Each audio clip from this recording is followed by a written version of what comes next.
Die Sonne ist schön. Ich habe mir meinen Schreibtisch mitgebracht von zu Hause.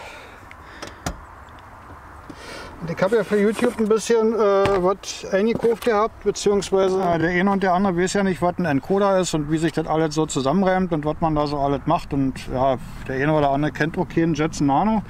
Und ich möchte für YouTube halt noch einen Film machen über Jetson Nano, wie man das zerlegt, wie man das zusammenbaut, wie man das halt kriegt, etc. pp. Und ich habe hier eine niegelnagelneue Verpackung. Und damit würde ich im Prinzip jetzt erstmal anfangen. Das Auspacken habe ich mir gedacht, weil Knuddel gestern nur noch mit dem Kopf geschüttelt hatte und gedacht hatte, ich mache das nicht ernst. Doch, ich mache das ernst. Wir haben schönes Wetter, wir haben coole Beleuchtung, wir haben eine geile Kamera und wir haben einen geilen Encoder. Ich hoffe, dass das Bild wirklich top ist. Was haben wir denn für eine Bitrate momentan?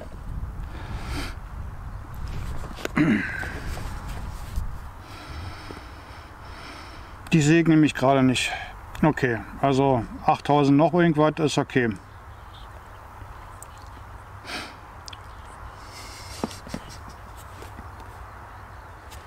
So. Gut, also wir haben ja ausreichend Netz, davon bin ich auch mal ausgegangen. Wer war das jetzt? Das habe ich nicht verstehen können. Kapi ist da. Grüß dich, Kapi. So, ich mache jetzt das Ding hier aus den Ohren raus. Ich höre jetzt praktisch keinen Chat mehr. Und ja, ich würde jetzt im Prinzip eigentlich mal anfangen, die ganze Sache auszupacken. Wir haben hier ein nettes Paket gekriegt, wo ein bisschen was vom Jetson Nano drin ist. Da ist ein komplettes Set drin, ein bisschen Zubehörzeug. Und ja, das packen wir einfach mal aus und gucken, was da so Schönes drin ist. In der Hoffnung, dass das doch alle Teile geblieben ist, weil liegt jetzt schon ein paar Tage rum. Ich habe jetzt also keine Chance mehr, das Ganze zu reklamieren.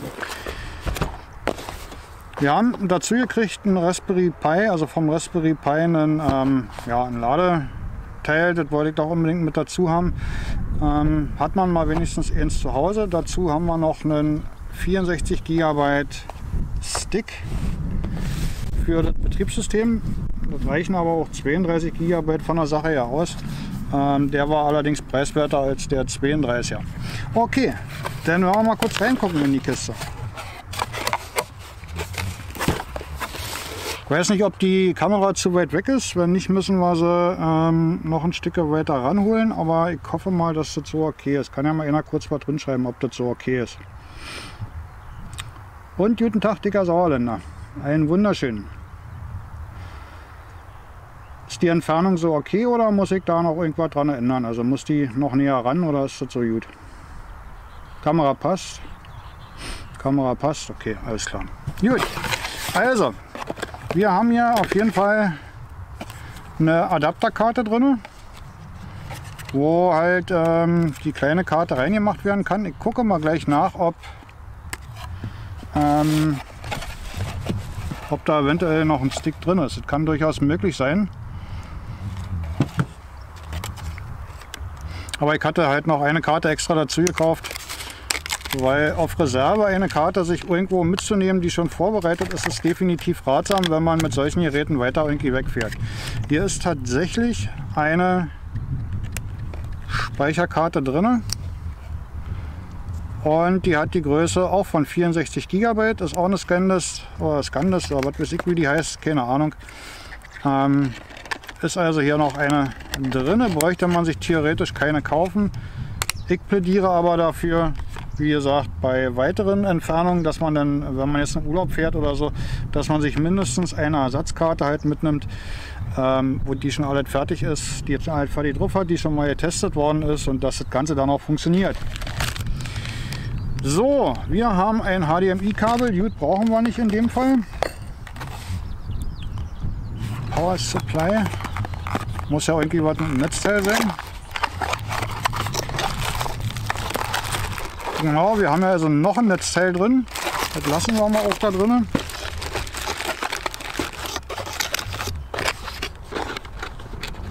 Das zweite Netzteil ist mitgekommen, weil beim ersten Mal eins gefehlt hatte. Also ich habe ja das, worüber wir gerade streamen. Da hat das Netzteil leider gefehlt gehabt. Ja. So, dann gucken wir mal als nächstes. Haben wir hier eine kleine Kiste. Genau, das ist eine Kiste, wo man halt eine Kamera, die müsste hier auch drin sein, eine Kamera auf das Raspberry Pi bzw. auf das Jetson Nano irgendwie rauf machen kann. Die müsste sich hier auch drin befinden. Die brauchen wir allerdings für das ganze Streamgeschehen in der Regel normalerweise nicht. Mache ich mal wieder zu, legen wir dahin. Hier ist auch das Kameramodul, von welchem wir gerade gesprochen haben. Und als nächstes kommt aus der Wundertüte das Jetson Nano raus. Warum heißt das Ganze Jetson Nano? Ja, okay, das hat halt Nvidia, da ist auch das Logo drauf, hat halt Nvidia entwickelt. Das ist eine Entwicklerplatine. Und ja, da kann man halt verschiedene Betriebssysteme wie Ubuntu oder eben auch das Betriebssystem Belabox drauf installieren. Und damit kann man ja, halt das Ganze als Encoder benutzen. So, dann gucken wir mal last but not least, was wir hier noch Schönes drin haben. Hier müsste nämlich das Gehäuse sein. Und na, komm raus. Und dann können wir nämlich die ganze Geschichte schnell mal dann zusammenpacken. Genau, hier haben wir das Gehäuse. Ich packe es gleich aus. Erstmal die Kiste weg, das ist mir zu viel auf dem Tisch. Das hat, glaube ich, noch keiner gemacht. Irgendwie was ausgepackt mitten auf dem Acker beim Angeln. Ich glaube, da bin ich wieder mal ein Vorreiter. Grins. Bisschen Spaß muss auch mal sein. Und ja, ich sag mal so, man muss es ja nicht immer zu Hause machen bei dem schönen Wetter. Man kann es auch draußen machen. Gut. Ich habe, wie gesagt, jetzt keinen Chat vor mir. Das Problem ist, dass das ziemlich helle ist und meine Brille verdunkelt sich von alleine. Und das Telefon verdunkelt sich auch von alleine. Das heißt also, wir haben gerade irgendwie ja, zwei Probleme. Zweimal dunkel passt nicht. Das heißt also, wir haben eigentlich die Nacht auf dem Telefon. Ich sehe halt nicht. Bei dem Jetson Nano ist natürlich logischerweise das Gehäuse, die Platine und so wie auch in der Verkaufsgeschichte irgendwo angegeben, ein WLAN-Dongle mit bei. Dieses Kabel bitte nicht wegschmeißen. Hier oben ist das kleine Ding, das WLAN-Dongle. Klein und niedlich, aber funktioniert relativ sehr gut. Also ich habe noch keine Probleme damit gehabt. Noch ein Hinweis zu dem Kabel. Das Kabel ist ein ausgesprochenes USB 2 Kabel. Also hier an dieses Kabel den Elgato Camlink ranmachen. Wird nicht funktionieren. Dann gibt es eine Fehlermeldung, dass die FPS nicht erreicht werden. Also entweder A, da das Originale von Elgato halt benutzen oder sich ein vernünftiges USB 3 Kabel halt kaufen für, ja, für den Elgato Camlink. Wir haben eine schöne Kiste und irgendwo auch einen Schraubenzieher. Ich hoffe, dass der jetzt so funktioniert. Wenn nicht, ich habe auch ein ganzes Set mitgebracht. Von der Sache her ist es relativ einfach. Man hat hier die Öffnung oben praktisch, wo die Entlüftung praktisch stattfindet. Hier ist noch kein Lüfter eingebaut bei dem Gehäuse. Ich werde mir auch für den Sommer noch ein anderes Gehäuse kaufen, wo ein Lüfter halt mit eingebaut ist oder vielleicht den ummodifizieren, das weiß ich noch nicht. Und in dem oberen Bereich praktisch, wo das hier ist, hat man ringsherum ein paar Schräubchen. Diese muss man rausnehmen und dann kann man diesen Deckel mehr oder weniger abnehmen und dann legt man die Platine rein. Werden wir mal gleich machen. In dem Set passt natürlich nicht der Schraubenzieher, war ja klar, oder Kreuzer passt natürlich nicht, logisch. In dem Set enthalten ist auch ein Reset-Schalter, ein Jumper und ein Startschalter. Ich persönlich habe in meinem Jetson Nano nichts davon eingebaut. Aber von der Sache her muss ja jeder selber wissen, wie er das gestaltet. Ich persönlich habe das alles rausgelassen, weil das besteht ja durchaus die Möglichkeit, dass wenn man unterwegs ist, dass man dann halt an den Knopf rankommt und die ganze Geschichte dann ausgeht oder restartet, und das wollen wir ja nach Möglichkeit vermeiden. Dementsprechend habe ich das von der Sache her ja, sein gelassen. Ich habe weder Reset noch Startknopf noch sonst irgendwas eingebaut. Habe ich jetzt die richtige Seite genommen? Ja, habe ich. Das funktioniert ganz hervorragend auch ohne, weil in dem Moment, wenn wenn der Jetson Nano mit Strom versorgt wird, geht das automatisch an. Und wenn ich es ausmachen möchte, mache ich das über die Belabox Software. Dann logge ich mich halt in die Oberfläche ein und sage dem Gerät bitte einmal runterfahren. Und dann ist das Thema auch erledigt. Und das ist auch relativ wichtig, dass man das macht. Sollte man das Jetson Nano einfach immer wieder vom Strom ziehen, kann das durchaus passieren, dass dieser kleine Stick, der da drin ist, kaputt geht. Und dann ist das Betriebssystem im Eimer. Und ja, wir haben dann halt das Problem, dass das Ding dann auf einmal nicht mehr funktioniert. Dementsprechend immer runterfahren über die Oberfläche und dann ist das Thema, also die Gefahr auch hier Band, dass das irgendwie kaputt geht von der Sache her. Hier ist der besagte Ein-Ausschalter oder Reset-Knopf, weiß ich jetzt ja nicht. So irgendwas ist hier auf jeden Fall mit drin. Ich persönlich habe das bei meiner nicht reingemacht, weil ich genau weiß, dass wenn ich da mal mit irgendwas gegenkomme oder gegen bleibe, dann geht halt das Gerät halt aus. Und das will ich halt nicht. Ich will ja halt einen vernünftigen Stream abliefern, wo genau diese Fehlerquelle halt nicht mit bei ist. So. Hier haben wir ein paar Schräubchen drin. Noch ein Gummi für unten drunter. Den passenden Imbusschlüssel. Komm hier. Noch 2 Jumper. Und noch eine Brücke. Also egal, die Sachen brauchen wir im Prinzip nicht, die Jumper. Die Halterung von dem oder für den Stick, das lassen wir jetzt erstmal. Ich glaube, die brauche ich auch nicht von der Sache her. Leider habe ich jetzt keine Heizung hier, wo ich mich noch dran erden kann. Aber ich gehe davon aus, dass ich genug geerdet bin, weil ich auf der Erde sitze. Grüns.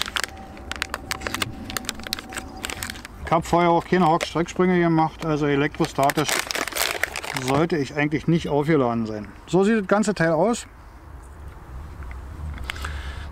USB-C-Anschluss, danach kommt ein Anschluss für das HDMI-Kabel, danach kommt der USB 3-Anschluss.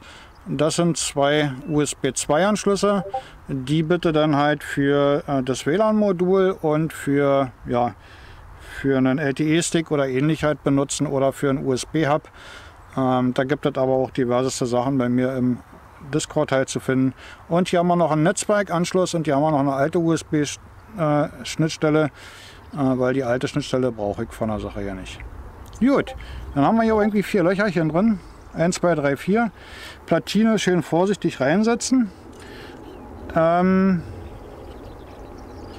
Und dann halt festschrauben. Jetzt haben wir natürlich das Problemchen, dass wir kein fertiges Betriebssystem haben momentan, aber das kann ich zu Hause auch noch mal schnell machen.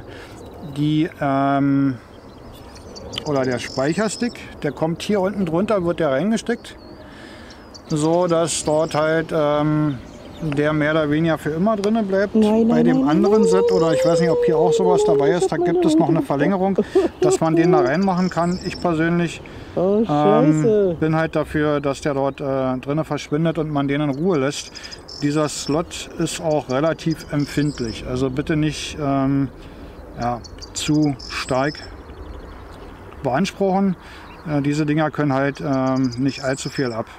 Leider Gottes eine Schwachstelle, aber ich sag mal so, in der Regel, wenn man mit dem Gerät vernünftig umgeht, heißt das einmal das Betriebssystem installieren und fertig ist das Ganze. Gut, machen wir das Ganze mal rein hier.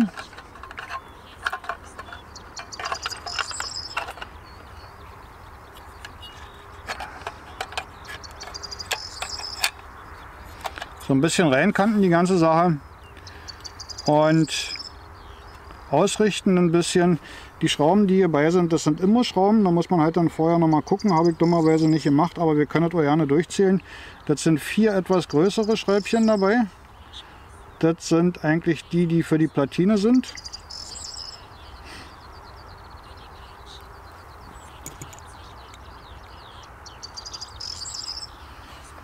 Und die haben auch einen Kreuzer und die beiden kleineren haben einen Imbus. Genau, also man kann sie nicht verwechseln. Von der Sache her, die 4 Schräubchen hier einfach reingemacht, schön auch festschrauben, aber nicht mit Gewalt, aber es muss halt auch fest sein, nicht, dass sie sich durch die Erschütterung, denen man ja im IAL-Bereich halt ausgesetzt ist, dass sie sich dann halt lösen. Das wäre natürlich doof. Wenn dann auf einmal hier eine Schraube drin rumklappert, sollte man halt ja, dementsprechend nicht machen. Gut. Dann haben wir die 4 Schräubchen hier drin. Und von der Sache her heißt es jetzt den Deckel drauf machen. Und dann sind wir fertig von der Sache her. Theoretisch ist es anschließend nur noch, der Stick müsste jetzt natürlich dann drin sein. Man kann auch im Nachgang hier, das sehe ich gerade, man kann auch im Nachgang noch hier in diese Lücke reinmachen. Das funktioniert tatsächlich. Und um das Rausfallen zu verhindern, könnte man hier dieses Blech auch noch oben drüber machen. Das habe ich jetzt hier mal so zwischengelegt. Das würde tatsächlich auch noch gehen, habe ich bei mir aber gar nicht reingebaut. Also das funktioniert auch ohne. Ja, setzen Nano-Deckel drauf, Feierabend, fertig, funktioniert. Den Rest werde ich beim werde ich zu Hause im Prinzip dann nochmal verfilmen, wie man dort halt das Betriebssystem drauf kriegt auf den Stick. Da brauchen wir halt ein Programmchen, da muss man halt auf den Stick das Betriebssystem rauf flashen und dann, ja, dann geht es halt seinen Gang. Mal schnell noch die Sache einbauen hier. Die Richtung ist relativ auch selbsterklärend. Die Öffnung ist praktisch in die Richtung, wo der Kühler halt ist. Und dann kann auch die Wärme da gemütlich von entweichen. Die Geschichte ist im Sommer wahrscheinlich, wird es nicht ausreichend sein. Ich werde im Sommer, wie gesagt, entweder das Gehäuse hier modifizieren oder halt mir ein anderes Gehäuse holen. Da gibt es bei Amazon noch ein anderes Gehäuse, wo halt ein Lüfter von Hause aus mit bei ist. Ja. Wenn das Ganze irgendwann mal fertig ist und läuft, braucht man von der Sache her eigentlich nur noch entweder eine GoPro mit RTMP im eigenen WLAN haben und dann kann man dorthin streamen. Dann hat man auch diese fiesen Unterbrechungen bei der GoPro nicht mehr. Also sprich, die App schmiert ab, die GoPro geht aus, etc. pp. Das ist dann mehr oder weniger eigentlich eliminiert. Weil im eigenen LAN, wenn man jetzt einen Router hat, hat man in der Regel ja keine Aussetzer bis zum Encoder. Das sollte eigentlich dementsprechend super funktionieren. Und dann hat man eine super funktionierende GoPro ohne Aussetzer. Oder man nimmt sich von Elgato das Elgato Camlink, steckt es in den USB 3 Port rein, dieser hier, und freut sich darüber, dass man halt über das Elgato Camlink mit einem Stück HDMI-Kabel gepaart mit einer schönen Sony oder auch eben halt mit einer GoPro streamen kann. Das war es erstmal für Teil 1. Schönen Dank fürs Zugucken. Frisch nach Hause gekommen vom IRL-Stream. Das war im Prinzip der Teil 1, genau mit so einem Gerät. Werden wir uns mal damit beschäftigen, wie wir das Betriebssystem hier drauf installiert kriegen, wie wir das Ganze zum Laufen kriegen. Und ja, dazu werden wir mal gucken, ob und wie das Ganze so funktioniert. Dafür brauchen wir, wie schon im Vorfeld erwähnt, so eine kleine Karte, die man dort ins Gerät reinmachen kann. Jetzt geht die Sache natürlich so wie immer nicht raus. Murphys Gesetz. Also sowas Kleines hier. Das muss auch nicht unbedingt in der Größe sein, es kann auch kleiner sein. Was die minimale Größe dafür ist, habe ich jetzt gerade nicht im Kopf. Die Tage ist das mit 8 GB mal probiert worden, das hat auch funktioniert. Ja, muss man mal gucken. Dann so ein Adapter oder wegen meiner auch so einen Adapter kann man auch benutzen. Dort kommt die Karte praktisch hier vorne in den Bereich rein. Und diese Fläche hier unten im unteren Bereich ist halt eine ganz normale USB-Schnittstelle, also für USB Typ A. Und die andere Seite ist eine Geschichte für USB Typ C, wo man halt die Karte reinmachen kann und dann kann man am Rechner diese Karte halt flashen. Ich nehme jetzt mal in diesem Fall die etwas größere Variante, weil es vom Handling für mich besser ist. Aber die kleinere Variante funktioniert genauso. Dazu gehen wir auf die Webseite von Belabox, belabox.net. Und schauen uns da mal ein bisschen um, was wir dafür alles brauchen. Also auf jeden Fall ist das Nvidia Jetson Nano Board ja, eine super Sache von der Sache her. Man hat halt die Möglichkeit mit 3, 4 und 5G ja, mobil halt zu streamen. 3G gibt es in Deutschland nicht mehr, ist abgeschafft worden, aber gut, das ist nur eine Randnotiz. Wir haben den Codec, wenn das halt so durchgereicht wird, H265 sogar tatsächlich mit an Bord. Multiple Modems, Network Cards, also man hat viele Möglichkeiten offen. Man kann halt Spawning benutzen. Man hat die dynamische Bitrate halt mit an Bord, was immer sehr wichtig ist bei IRL-Streams, damit das Ganze auch ja, vernünftig und sinnvoll funktioniert. Auf der Webseite selber ist nochmal ein Erklärvideo von dem Hersteller, allerdings auf Englisch. Und dann ist auch der Verweis für den einen oder anderen, der die Sachen halt auch anbietet als Server. Dort kann man sich halt das Ganze auch käuflich erwerben. Komplett fertig eingerichtet. Dann ist hier in dem unteren Bereich gibt es einige Links. Der erste Link zum Beispiel ist das Image, was wir auch brauchen für das Jetson Nano, sprich also das Belabox Image. Wir haben die 2 GB Variante genommen, weil es dort halt weniger Problemchen mit dem Strom gibt. Ansonsten gibt es aber auch noch eine 4 GB Variante. Die brauchen wir jetzt hier aber nicht. Dieses Tool braucht man, um halt den Stick halt mit dem Betriebssystem zu flashen, weil wir haben ja, ich gehe jetzt mal davon aus, dass wir jetzt kein Linux haben, sondern dass wir ein Windows im Prinzip benutzen. Und da gibt es halt den Belena Etchner oder wie das ganze Ding heißt. Den kann man sich auf dieser Webseite dann halt runterladen. Ich benutze da in der Regel eigentlich die Version, die im Prinzip portable ist. Die braucht man halt noch nicht mal installieren. Die lädt man sich runter und dann ist das Ganze von der Sache ja auch schon fertig. Das ist eine fertige Exe, die man schlussendlich bloß noch starten braucht. Und das zeige ich euch dann gleich in dem nächsten. Falls das mal nicht funktionieren sollte, aus welchem Grund auch immer, gibt es auch noch dieses nette Tool, Win32 Disk Imager. Habe ich ja, mir mal bei Hazer runtergeladen. Der kann das genauso gut. Ja, muss man halt gucken, wie man am besten damit hinkommt. Auf der Belabox Webseite selber gibt es dann auch einige Verlinkungen, wo man halt auch mal gucken sollte, weil es gibt nämlich zum Beispiel auch die Belabox Cloud. Die hat einen netten Vorteil von der Sache her. Man kann, wenn man sich dort angemeldet hat, praktisch von überall auf der Welt mehr oder weniger auf sein Gerät halt drauf zugreifen. Das Ganze kostet für das drauf zugreifen im Monat 5 €, sodass man es von jeder Peripherie aus halt eigentlich ja, zu fassen bekommt. Und wenn man das Ganze mit einem SRTLA Release-Server haben möchte, kostet das Ganze dort im Monat 10 €. Muss man sich dann ja, halt auf GitHub anmelden und das Ganze per Debitcard oder Visa Card oder ähnlich halt dorthin dann transferieren das Geld und ja, dann kann man das Ganze dort auch benutzen. Funktioniert auch sehr hervorragend. Ist noch eine weitere Möglichkeit und so ist es eigentlich von der Sache her ja auch vorgesehen. Wir haben dort auch die Möglichkeit, verschiedene Serverstandorte auszuwählen, USA, EU, UK, Japan und so weiter und so weiter. Ich finde das Ganze von der Sache her nicht schlecht. Kann man machen, muss man nicht machen. Es funktioniert halt auch so, wie ich das jetzt hier in dem Video halt beschrieben habe.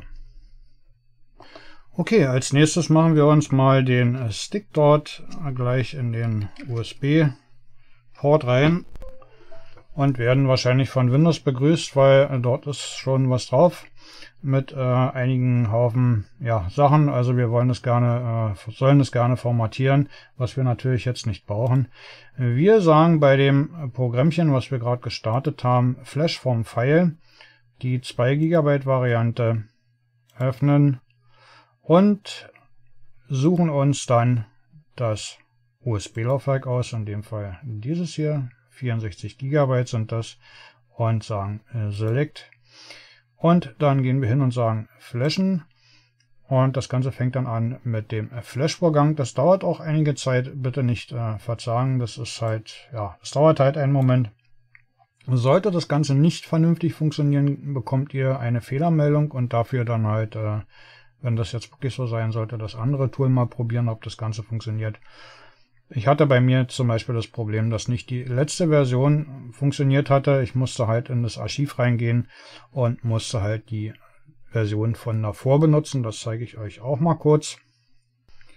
Wieder auf der Webseite angekommen, haben wir auch die Möglichkeit, in das Archiv oder auf das Archiv drauf zuzugreifen. Und da haben wir dann mehrere Versionen halt hier zu liegen, die man halt, ja, dann halt dementsprechend sich auch runterladen kann und sich halt dann dementsprechend installieren kann. Zwischendrin wechselt das Programm auch noch auf Validieren. Das heißt also, es schreibt erstmal die Geschichte auf den USB-Stick bzw. auf die kleine Mini-SD-Karte. Und dann validiert das Programm auch nochmal, ob das Ganze auch wirklich stimmt. Nicht, dass es da irgendwelche Fehler gibt. Es guckt halt nach, ob es alles in Ordnung ist. Und wenn das erfolgreich ist, dann sollte das im Prinzip normalerweise richtig super funktionieren. Kurz vor dem Ende mal wieder hinzugeschaltet, steht hier Finish und wir kriegen die Meldung Flash Complete und werden natürlich wieder von Windows begrüßt, weil Windows kann mit dem Format, was dort entsteht, halt nichts anfangen. Gehen wir halt auf Abbrechen und sind fertig mit dem Flashen des Sticks. Wir entfernen den Stick per sicheres Entfernen in dem Fall. Rechte Maus unten auf dieses Symbol und auswerfen.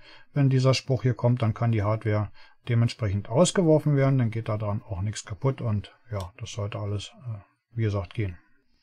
Die nächste Geschichte wäre dann halt den kleinen Stick in die Box reinzumachen.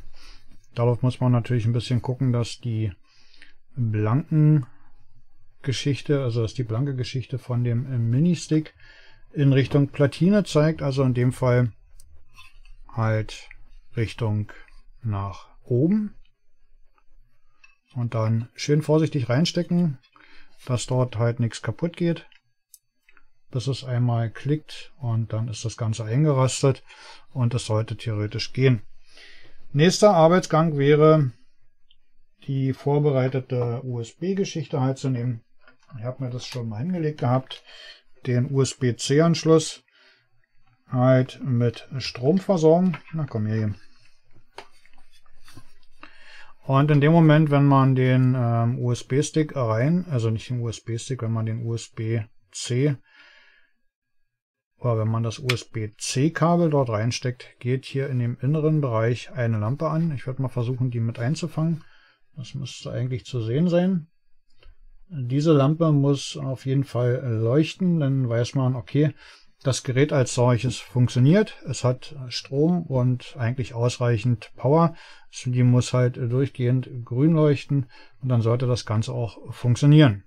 Das Gerät einfach starten lassen und in dem nächsten Schritt halt mit einem Netzwerkkabel verbinden.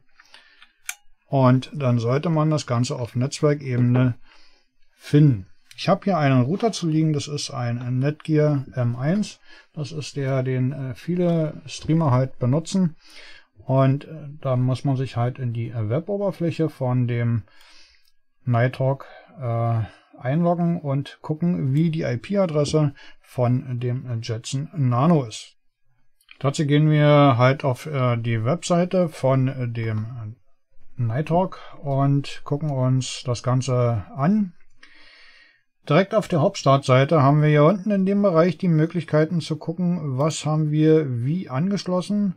Ist an dem USB was dran, ist an dem WLAN was dran oder. Und wenn wir dann auf LAN draufklicken, haben wir die BELA-Box schon drin zu stehen und dort auch die IP-Adressinformationen von der BELA-Box. Diese nehmen wir uns und packen uns das Ganze in ein Browserfenster. Und dort werden wir dann dazu aufgefordert, ein Passwort zu vergeben.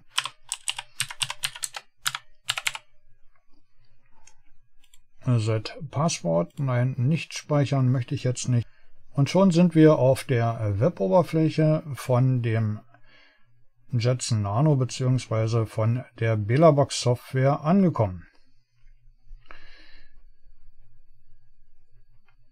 Als nächsten Schritt würde ich den WLAN-Stick mal reinmachen, um mal zu gucken, ob das Ganze auch mit einem anderen WLAN vernünftig funktioniert. Wir machen mal den Stick ran. Warten einen Moment und es kommt ein neuer Schriftzug hinzu, WLAN, und dort kann man sich dann halt zum Beispiel ein Handynetzwerk aussuchen oder ähnlich und das Ganze dann halt connecten lassen. Das mache ich jetzt auch mal. Nach dem Connecten haben wir hier tatsächlich schon das erste Bonding mehr oder weniger drin. In dem Router ist jetzt keine Karte drin, das ist jetzt auch erstmal zu vernachlässigen, aber wir haben schon im Prinzip das erste Bonding von der Sache her am Start. Und wir gehen im Prinzip als nächstes mal auf System und gucken dort, was die Updates machen. Dort müssten rein theoretisch gleich Updates erscheinen, die dann ausgeführt werden sollten. Nach einiger Zeit meldet die BelaBox hier unten, Software 55 Pakete sind verfügbar. Diese dann halt einmal mit dem Klick hier drauf installieren, bestätigen und bitte einen Gefallen tut mir, warten ist wichtig und geduldig halt gucken, dass das Ganze ganz in Ruhe die Update-Zeit macht. Es dauert einige Zeit, bis das Ganze installiert ist. Es kann auch ruhig mal 10 Minuten dauern oder so, je nach Internetverbindung, je nach Geschwindigkeit von dem Stick, den ihr benutzt, kann das Ganze auch schon mal eine ganze Weile dauern. So schnell wie das hier geht, geht es halt leider Gottes nicht überall. Man muss da wirklich halt einen Moment Geduld mitbringen. Nach einiger Zeit schaut es dann so aus, als ob die Box halt restartet und von der Sache her dann eigentlich fertig ist mit dem Update. Hier unten ist das Ganze in dem Bereich ein bisschen ausgegraut. Wenn das Ganze wieder vollfarbig ist von der Sache her, sollte das Ganze fertig sein und wir werden auch schon wieder begrüßt. Das ging relativ schnell. Und wir sind tatsächlich fertig mit dem Update. Das Ganze ist wieder vollfarbig, also nicht so halb ausgegraut, sondern vollfarbig. Und er schickt jetzt nochmal nach Updates. Und sagt gerade, er hätte kein Internet. Das stimmt aber nicht. Wir sind ja mit dem WLAN hier verbunden. Das sollte eigentlich super wunderbar funktionieren. Und jetzt meldet er hier unten up to date. Super Sache. Wir sind von der Sache her fertig mit dem Installieren von dem Betriebssystem auf dem Jetson Nano, beziehungsweise mit dem BelaBox Betriebssystem auf dem Jetson Nano und können jetzt im Prinzip hingehen und den Encoder einstellen. Wenn wir einen Cam-Link haben, einfach hier oben die oberste Funktion auswählen, Cam-Link ranmachen, Kamera via HDMI anschließen an das Cam-Link und dann funktioniert das Ganze. Wenn wir zum Beispiel mit einer GoPro dorthin streamen wollen, im eigenen Netzwerk, dann halt RTMP hier unten auswählen und schon geht das Ganze seinen Gang. Wir müssen dann unterm Strich halt nur noch von dem SRTLA Relay Server, den wir uns selber erstellt haben oder gekauft haben, hier die Zugangsdaten eintragen und von der Sache her war es das dann. Oben auf Start gehen und dann streamt die BelaBox halt zu dem Relay und OBS holt sich die Sachen dann dort ab. Hier in dem Bereich haben wir nochmal die Möglichkeit per SSH uns dort einzuloggen. Wir können hier das Passwort resetten, wir können es uns anzeigen lassen und wir können auch den Server starten und wir können hier auch in dem Bereich uns die Log runterladen, um zu gucken, ob es irgendwelche Probleme gibt. Als Beispielkonfiguration ist es im Prinzip folgendermaßen, man trägt hier oben die IP-Adresse von dem jeweiligen Server oder ähnlich halt ein. Ich mache jetzt einfach mal eine Beispieladresse und den passenden Port angeben und dann halt Stream schräger, nee Quatsch, das stimmt gar nicht, Live Stream und dann halt das jeweilige Passwort. Dann können wir uns das Ganze auch auf der Seite hier angucken. Livestream und das jeweilige Passwort und dann sind wir eigentlich fertig. Das muss natürlich mit OBS übereinstimmen und mit den Sachen, die der jeweilige Anbieter halt euch gibt. Man kann ja in dem Bereich auch noch die Audio Source einstellen. Das heißt, man könnte theoretisch auch mit einem kleinen USB-Dongle mit Audiokarte praktisch hier praktisch dran drauf connecten auf dem Jetson Nano und könnte praktisch das Soundgeschehen halt auch über einen kleinen USB-Sound-Dongle abarbeiten. Man kann hier in dem Bereich auch noch das Delay halt einstellen und man kann sich auch die Anzeige ein- und ausschalten, wie die Verbindung halt ist, wie die Bitrate ist. Das wird dann halt im Videomaterial eingeblendet. Und ja, damit war es das eigentlich von meiner Seite aus. Ich wünsche euch auf jeden Fall viel Spaß, viel Erfolg beim Streamen und beim Nachbauen der ganzen Geschichte.